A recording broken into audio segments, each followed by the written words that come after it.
आदाब, नमस्कार। The red mic पाठशाला में आपका स्वागत है। मैं हूं सौरभ शुक्ला और आज पाठशाला में वो एपिसोड लेकर के आए हैं जिसकी सबसे ज्यादा चर्चा इस वक्त हो रही है।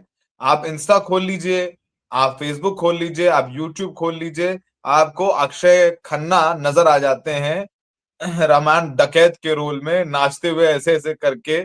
और फिर उनका एक डायलॉग जो है रील में बड़ा चल रहा है कि रहमान डकैत की मौत बेहद कसाई नुमा होती है। तो कसाई नुमा मौतों की बात हो रही है। फिल्म आई है धुरंधर, जिसको लेके बहुत चर्चा हो रही है। धुरंधर हमने तो नहीं देखी, लेकिन माननीय डॉक्टर कार्तिकेय बत्रा जो रेड माइक पाठशाला के हेडमास्टर हैं, वो जरूर जो है फिल्म देख करके आए हैं। तो उस पर चर्चा करेंगे और ये चर्चा करेंगे आज द रेड माइक पाठशाला में। बत्रा साहब का कहना है कि हमें चर्चा करनी चाहिए कि कैसे जो हिंसा जिन फिल्मों में होती है वो लोग ज्यादा पसंद करते हैं। अभी एनिमल देखिए आपने, एनिमल में भी वो अर्जुन वेल्ले करके वो गोली तड़ता तड़ता तड़ता तड़ता रणबीर कपूर चला रहे, लोगों को मजा आ रहा है। फिर उसमें बॉबी देओल जो है वो लॉर्ड बॉबी देओल हो गए, अब लॉर्ड अक्षय खन्ना हो गए। ये सारे जो नए नए एक्टर्स रिडिफाइन हो रहे हैं। पुष्पा फिल्म आई थी, उसमें भी लोग ऐसे ऐसे पुष्पा पुष्पा, वो भी गैंगस्टर होता है। तो गैंगस्टर्स पसंद आते हैं लोगों को, और इसमें भी गैंग वॉर दिखाई गई है। और बात करेंगे धुरंधर के कुछ प्रोपागेंडा की भी। तो द रेड माइक पाठशाला का पहले जो हमारा स्टिंग है वो चला दे ताकि थोड़ा फील आ जाए और हम लोग आगे चर्चा बढ़ाते हैं।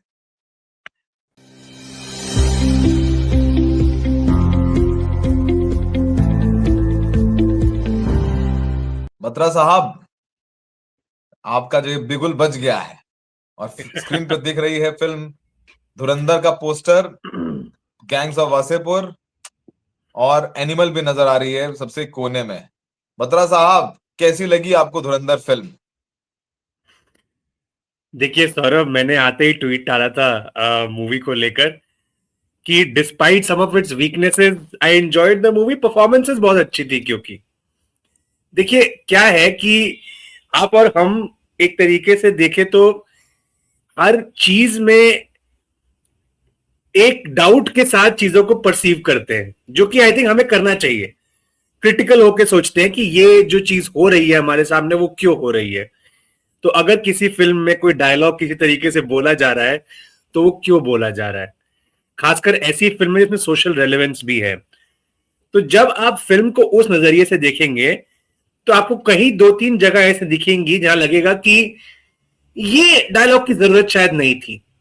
बट उसके अलावा मुझे लगा कि जो फिल्म थी, जो उसका कॉन्टेक्स्ट था कि अंडरवर्ल्ड को दिखाया गया है, चाहे वो लोकेशन कोई भी हो, तो मुझे लगा परफॉर्मेंस वाइज और एक जिस तरीके से एक स्पाई को प्रेजेंट किया गया है इस मूवी में, बनिस्पत जो हम नॉर्मल स्पाई मूवीज देखते हैं इंडिया में, तो मुझे ऑथेंटिक भी लगी, मुझे परफॉर्मेंसेस भी अच्छी लगी और मुझे म्यूजिक भी बहुत अच्छा लगा मूवी का।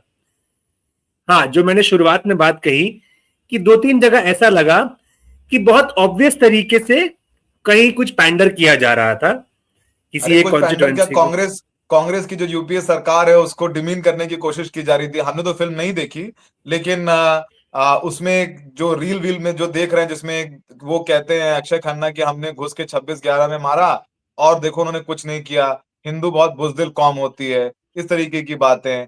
वो अजीत डोवाल बने हुए हैं आर माधवन, वो कह रहे हैं कि नेपाल से फर्जी नोट जो है, नकली नोट आते हैं उत्तर प्रदेश, कह रहे हैं कि सब इकट्ठे करके रखो, जब कभी मजबूत सरकार आएगी तो हम लोग इस पर ऑपरेशन करेंगे। तो कांग्रेस या विपक्ष की जो सरकारें रही उसको कमजोर दिखाने की कोशिश और इस सरकार को मजबूत दिखाने की कोशिश इस फिल्म में हुई है।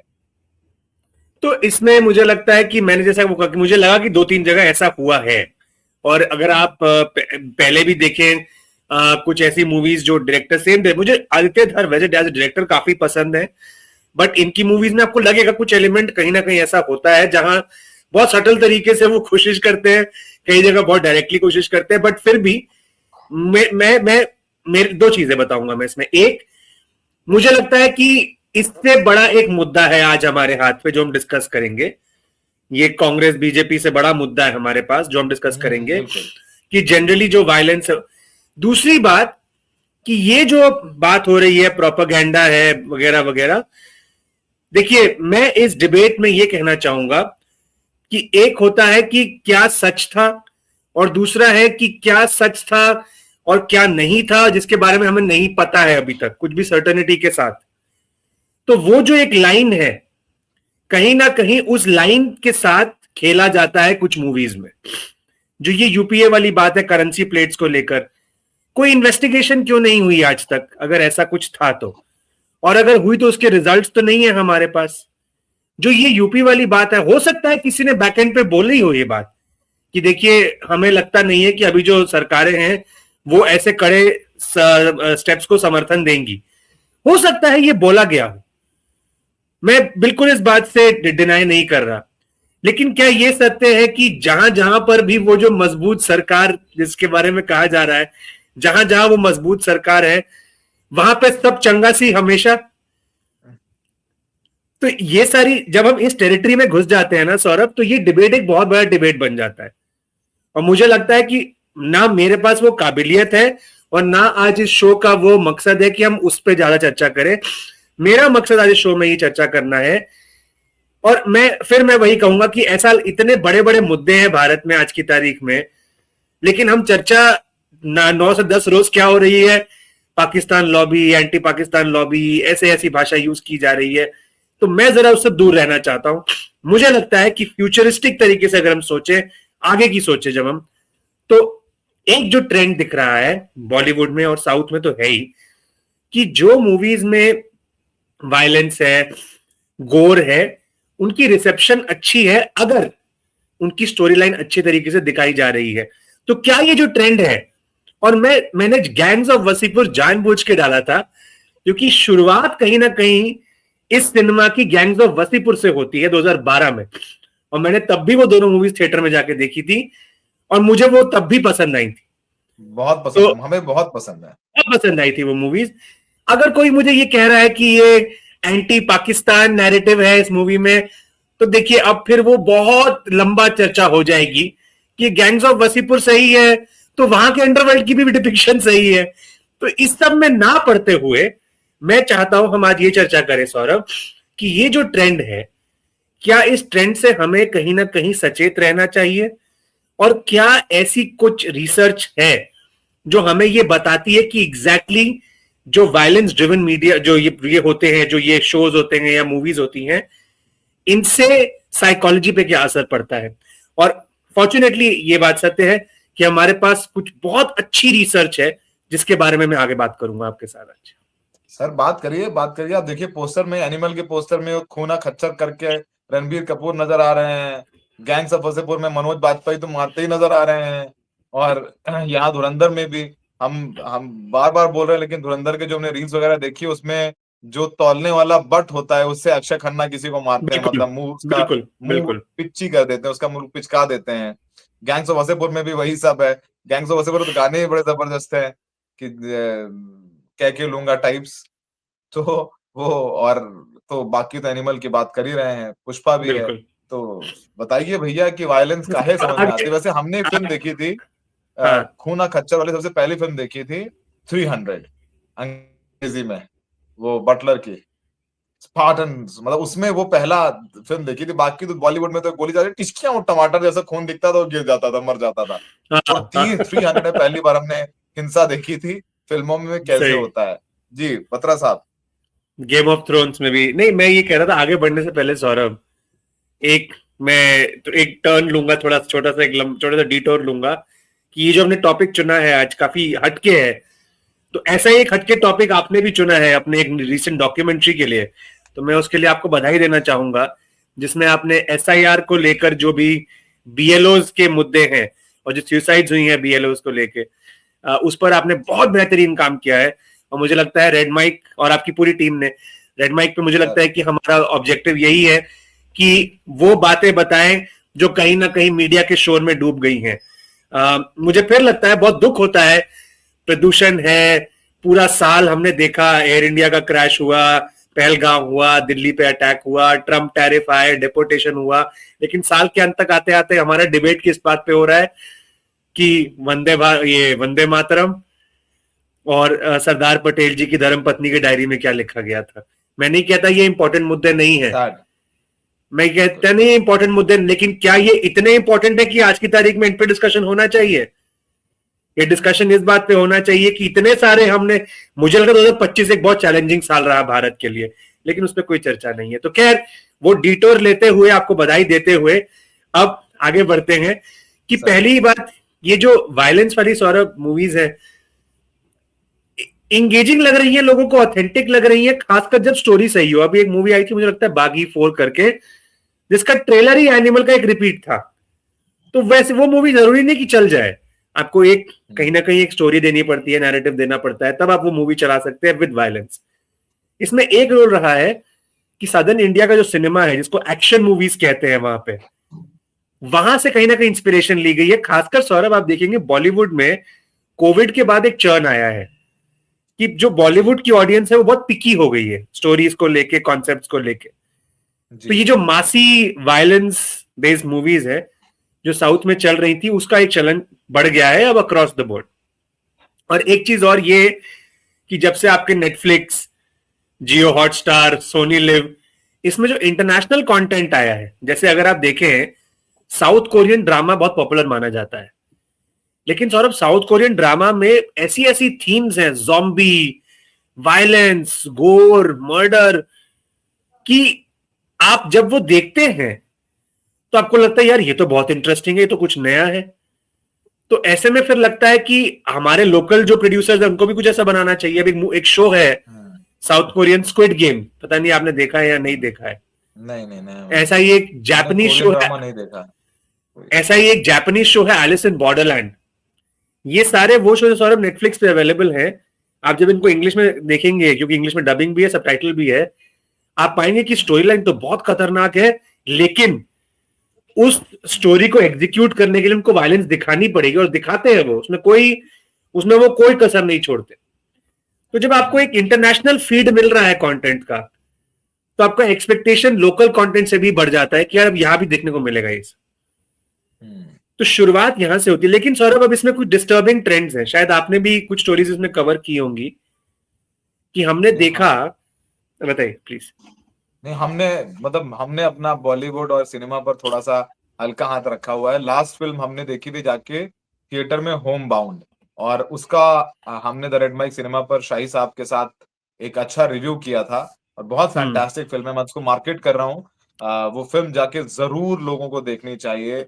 बहुत शानदार फिल्म है, मतलब शानदार अभिनय, शानदार किरदार। सॉरी, मतलब मैं इस बात पे आ गया बत्रा साहब, तो फिल्मों में हमारा हाथ जो है वो, मेरा मतलब था स्टोरी, कौन सी स्टोरीज, 2-3 स्टोरी ऐसी मिली मुझे कि लोग केजीएफ, पुष्पा से इंस्पायर होकर क्राइम कर दिए। ये मैं स्टोरीज बोल रहा हूं। जैसे ये 2022 की 2-3 न्यूज आर्टिकल्स हैं, 2016 में किसी ने शाहरुख खान की डर मूवी से इंस्पायर होकर किसी को किडनैप कर लिया, किसी ने पुष्पा से इंस्पायर होकर किसी बच्चे को मार दिया, केजीएफ से इंस्पायर होकर सीरियल किलर बन गया। तो ये कम इवेंट्स है, लेकिन इसका मतलब एक इंपैक्ट तो हो रहा है।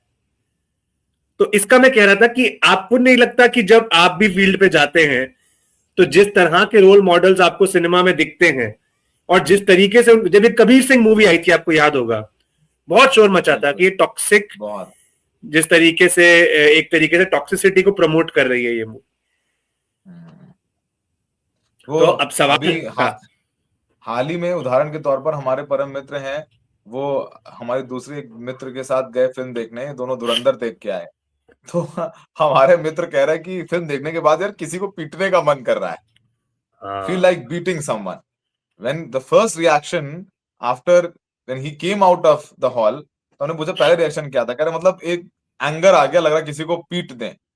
तो ये आ ही रहा है लोगों के अंदर। ये बिल्कुल सही, मतलब बहुत अच्छा आपने हमको एक रास्ता दे दिया है अगले पॉइंट पे जाने का, कि सौरभ, क्या ये जो 2-3 हमने आपको न्यूज आर्टिकल्स दिखाए हैं, ये विरले ऐसे एग्जांपल्स हैं, या एक बड़ा कोई ट्रेंड है जिसको लेके हमें थोड़ा सचेत रहना चाहिए?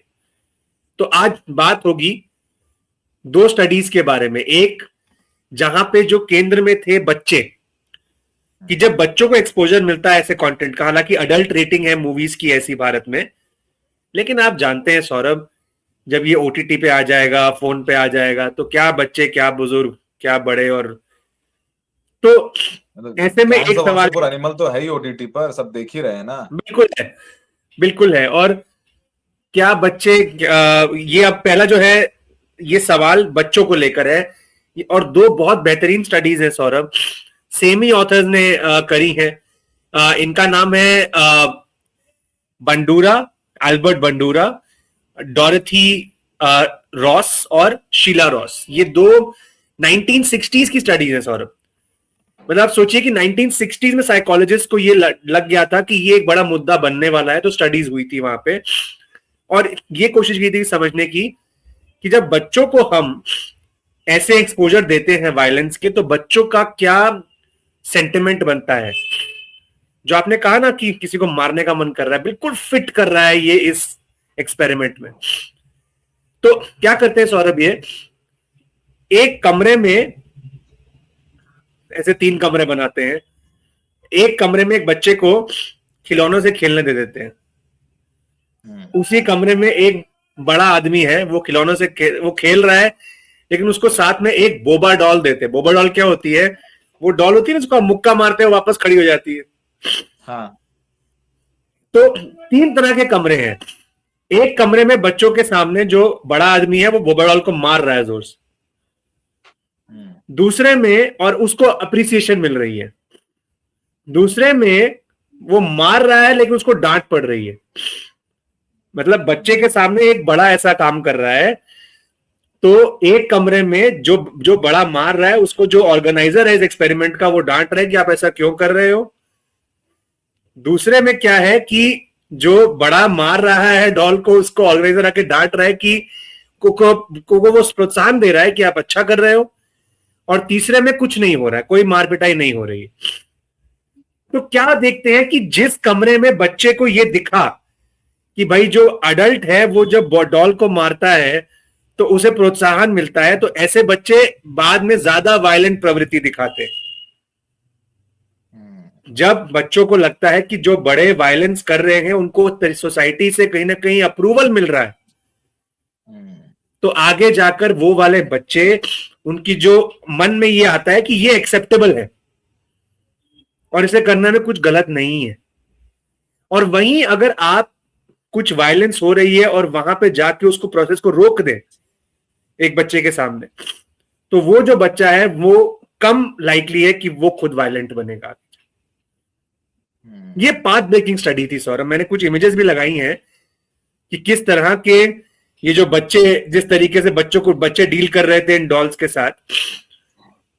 और मुझे लगता है कि ये एक बहुत ही फाउंडेशनल स्टडी है किस तरीके से जब बच्चे एक्सपोज होते हैं वायलेंस पे तो वो क्या सोच रहे होते हैं कि भाई कोई किसी को मार रहा है तो सोसाइटी तो खुश है, तो हम भी आगे कर सकते हैं ये काम। जो हमने देखा वो जो एग्जाम्पल है पुष्पा वाला, हॉल में सीटी बज गई, पुष्पा में मर्डर हो गया, केजीएफ में मर्डर हो गया, तो चलिए अब कुछ हम भी कर सकते हैं। और वही अगर आप कदम फूक फूक के रखें और कहें कोई भी वायलेंस को हम सपोर्ट नहीं करेंगे, तो बच्चों के दिमाग में ये जाता है कि नहीं यार ये गलत है।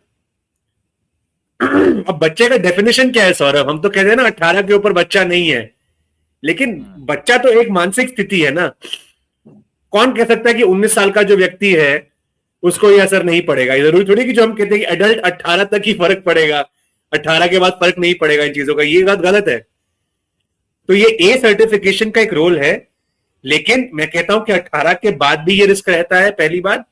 दूसरी बात, आज की तारीख में जो ओटीटी वगैरह आ गए हैं उनकी वजह से एक रिस्क ये भी बन गया है कि बच्चे जो हैं वो जब ऐसा कंटेंट को एक्सेस करते हैं तो उन्हें कहीं ना कहीं लगता है कि सोशली एक्सेप्टेबल कंटेंट है, कि भाई हीरो आ रहा है, जोरदार खून से सना हुआ, पीछे गाना बज रहा है, हीरोइन भी इसी हीरो के पास आ रही है, तो सब सेट है।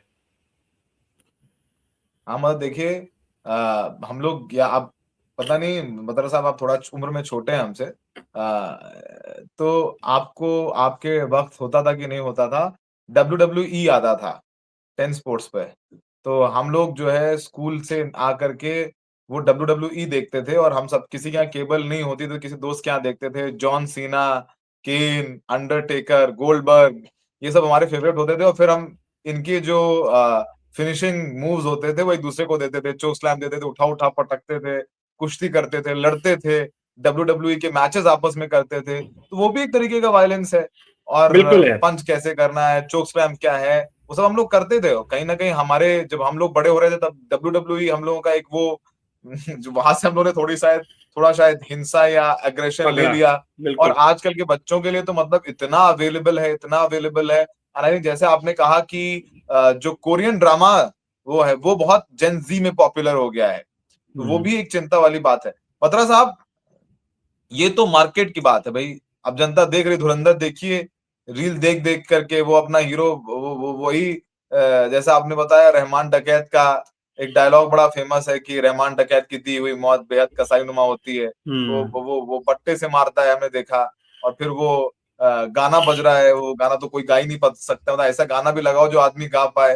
फर्स्ट फर्स्ट पता नहीं क्या है वो, उस गाने में वो उसका वो उसका बहुत बेहतरीन, वो बहुत बेहतरीन था, बहुत मजा आया। वो जो पूरी ट्यून थी और वो अरे म्यूजिक, वो बत्रा साहब मिडिल वो ईस्ट समझ वाली में ना, भैया भैया जो हम सब लोग गांव गांव शहर, अरे आप चलिए, आप बहुत बढ़िया पसंद आए, सुन एक लाइन गाइए, क्या है बता वो? देता हूँ, ये जो भी दर्शक सुन रहे हैं सौरभ और मेरे इस चकल्लस को, ये एक म्यूजिशियन है फ्लिपराची के नाम से। तो ये हाँ, फ्लिपराची का गाना है और हमें तो भाई बीट्स बहुत अच्छी लगी, तो हम तो नहीं नहीं, बस बीट्स एक पे लाइन लग रहा। फ्लिपराची का गाना है, ऊस बूस, उसके आगे क्या है? ऊस बूस है, फूस फूस है, क्या है? What is this song? And the whole India has gone crazy over the beats. Everybody is making reel on that. साला आदमी स्कूल जा रहा है तो भी बच्चे देखा लो, छोटे छोटे बच्चे वो स्कूल जा रहे हैं तो वो उस फ्लिपराची के गाने में रील बना रहे हैं। महिलाएं स्कूल छोड़ के बच्चों की आ गई, तुमने देखा एक महिला कह रही है कि when I after dropping my kids to school, वो भी चश्मा वश्मा लगा करके ये हर बहुत आदमी रील बना रहा है। इम्पोर्टेंट, जो आप मुद्दा, रील वाला मुद्दा ना एक अलग मुद्दा है, इस पे कभी और चर्चा जरूर करेंगे कि ये नहीं नहीं, जो इस पर हमारा, करेंगे भाई, ये जरूर तो बहुत करेंगे, दिल के बिल्कुल करीब करेंगे। वाला है हमारा। बिल्कुल बिल्कुल। और अब मैं अंत में, क्योंकि मुझे लगता है आप आगे बढ़ेंगे हम और दूसरी चीजों पर, कि ये जो रिसर्च है केवल बच्चों पे तक सीमित नहीं है। इसके बाद दो पेपर मैंने और खंगाले जिसमें ये, और बाय द वे ये पेपर सौरभ बहुत मुश्किल से मिलते हैं, मतलब 1961-63 के पेपर हैं। और उसके बाद जब मैंने पेपर निकाले, वो पेपर्स बताते हैं बड़ों के बारे में, कि अडल्ट्स को लेकर, जैसे मान लेते हैं कि बच्चों का जो भाई है जजमेंट थोड़ा अभी कमजोर होता है, तो ऐसा नहीं है कि बड़े कोई से इंसुलेटेड है। एक स्टडी आई सौरभ 1988 में, डैनियल लिंज, एडवर्ड डॉनस्टीन और स्टीवन पेनरॉड की। और इसमें यह बताया गया सौरभ, बहुत इंटरेस्टिंग है, मुझे लगता है ये इंटरेस्टिंग, थोड़ा थोड़ा सा कंसर्निंग भी है, कि जब आप वायलेंट कंटेंट पर लंबा एक्सपोजर आपको मिलता है, कि बार बार आप देख रहे हैं वायलेंस हो रहा है, लोग कट रहे हैं, सेक्सुअल असॉल्ट हो रहा है, एक पॉइंट के बाद जो अडल्ट्स है ना, वो इनसेंसिटिव हो जाते हैं विक्टिम्स के प्रति, इंसिडेंट्स के प्रति। जो उनके नेगेटिव रिएक्शन होते हैं टुवर्ड्स द क्राइम्स, वो नेगेटिव जो रिएक्शन है या दर्द वाला रिएक्शन ना, वो कम होना शुरू हो जाता है। तो ऐसे कंटेंट को अगर आप लॉन्ग टर्म एक्सपोजर देंगे, तो कहीं ना कहीं जो आपकी सेंसिटिविटी है कि यार ये तो गलत हो रहा है, ये ऐसा नहीं होना चाहिए, वो घटेगी। और जब वो घटेगी तो उसका इंपैक्ट आपको आपके सोशल बिहेवियर में दिखेगा। तो सिर्फ बच्चे नहीं, एडल्ट्स भी अगर बहुत लंबे समय तक एक्सपोज होते हैं ऐसे कंटेंट के प्रति, कहीं ना कहीं वहां रिस्क बनता है कि डिसेंसिटाइज और इनसेंसिटिव हो रहे हैं लोग। ऑफ कोर्स सबके लिए तो, कुछ के लिए ज्यादा होगा, कुछ के लिए कम होगा, ये इंडिविजुअल फैक्टर्स पे डिपेंड करता है, लेकिन ये एक रिस्क है। और मुझे लगता है कि एक इंपॉर्टेंट फैक्ट है ये नोट करने का, कि जो कंटेंट आ रहा है, मजा तो आ रहा है, लेकिन वो एक सबकॉन्शियस लेवल पे आपको कैसे असर कर रहा है, इस पर चर्चा शायद कम होती है। बिल्कुल सबकॉन्शियस, लेकिन मार्केट है, लोग देख रहे हैं। एनिमल हिट हुई, गैंग्स ऑफ वासेपुर हिट हुआ, हिट हुई फिल्म, तो ट्रेंड बन गया। एनिमल हिट हुई तो फिर धुरंधर बन गई, बागी 4 नहीं चली, कुछ फिल्में नहीं भी चली जहां पर बहुत ज्यादा वायलेंस दिखाया गया, हिंसा दिखाई गई। लेकिन चलिए, अब देखिए धुरंधर धड़ाधड़ चल रही है, आज भी संडे का दिन है, देखिए आपको कोई टिकट ही ना मिले, जनता रील दिख दिख के जा रही है। एक तो जो मतलब, माफी चाहता हूं मैं, थोड़ा अपनी चर्चा से डिविएट हो जाता हूं, लेकिन सामाजिक शास्त्र का अध्ययन हम सब लोग करते हैं दिन प्रतिदिन, वही हमारा बिल्कुल। काम है। And people have this FOMO. Social media आपके अंदर एक ऐसा फोमो पैदा कर देती है, जैसे अगर ये फिल्म नहीं देखेंगे आप तो न जाने कितना पीछे हो जाएंगे समाज में। तो एक पूरी ये मार्केटिंग भी है जिसको लोग जा करके ट्रैप होकर के फिल्म देख रहे हैं और मुझे लग रहा है धुरंधर अब ऑलरेडी कमा चुकी होगी 100-150 करोड़ तो। सौरभ, एक मैं आपकी बात से सहमत हूं। मुझे एक चीज लगती है कि चाहे इसको आप सही माने गलत, कंजम्पशन ऑफ मीडिया एक आर्ट बन गया है। इतना अवेलेबल है कि आपको एक डिसीजन लेना है कि मुझे क्या देखना है, क्या नहीं देखना है, और जो देखना है उसे कितना सीरियसली लेना है और कब कब सीरियसली लेना है। मैं आपको एक एग्जांपल देता हूं कि बिल्कुल आप ये सही कह रहे हैं कि धुरंधर के बाद ऐसे कई मुद्दे छेड़े गए जिनका क्रेडिबिलिटी कुछ का बहुत है, कुछ का अभी क्वेश्चनेबल है। बट अच्छी बात एक ये हुई कि इतने सारे अच्छे यूट्यूब प्लेटफॉर्म्स अब आ गए हैं तो उन पर चर्चा हो रही है बहुत कि क्या ये जो पॉइंट उठाया गया ये सही है, क्या रहमान डकैत सही में ऐसा व्यक्ति था, क्या ये जो यूपीए वाली बात है ये, तो ये चर्चाएं हो रही है। मेरा पॉइंट ये है कि दर्शक अडल्ट खासकर जो देखना चाहते हैं वो देखें, मूवी देखें, लेकिन मूवी आपका हिस्ट्री लेसन नहीं हो सकती। आप मूवी जब देखकर आते हैं तो आप ये ना बोले कि उस मूवी में मैंने देखा था तो ये सच होगा, जरूरी नहीं है। हर मूवी की शुरुआत में होता है इंस्पायर्ड बाय, इंस्पायर्ड बाय। तो आप जब आए मूवी देखकर ऐसी, मैं फिर कहूंगा धुरंधर मुझे पसंद आई, लेकिन मैं हमेशा ये कैवियट देता हूं, हमारे समाज को ये मत बोलिए कि मूवी मत देखिए, आप देखिए, लेकिन इसके साथ साथ समाज को हमें, क्योंकि हम मीडिया में अभी प्लेटफॉर्म पे काम कर रहे हैं सौरभ, हमारा ये दायित्व है और समाज का भी दायित्व है कि एक हेल्दी चर्चा हो उसके बाद कि यार ये पिक्चर में सही कितना था, गलत कितना था, कितना सच था और कितना फिक्शन था।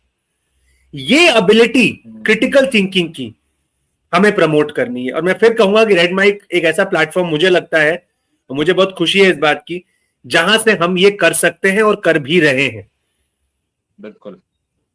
द रेड माइक पाठशाला में अब इतना ही, क्योंकि आप सब लोगों ने, बत्रा साहब ने जो कंक्लूडिंग रिमार्क दे ही दिया है। आप लोग द रेड माइक पाठशाला देखिए और काफी रिसर्च करके और स्टडीज लेकर के, पेपर निकाल निकाल के बत्रा साहब आए हैं। देखिए उनकी हालत दिल्ली के प्रदूषण से त्रस्त, नाक बंद है, गला खराब है, और फिर भी आपके लिए लगातार कार्यक्रम हम लोग प्रस्तुत कर रहे हैं। तो रेड माइक पाठशाला के इस एपिसोड को देखिए जरूर, और देखने के साथ साथ थोड़ा समझिए भी, वो बहुत जरूरी है, क्योंकि पाठशाला का मतलब तो जानते हैं ना, मतलब सीखना है। तो सीखिए और आगे बढ़िए। हमें देखने के लिए बहुत बहुत शुक्रिया दर्शकों।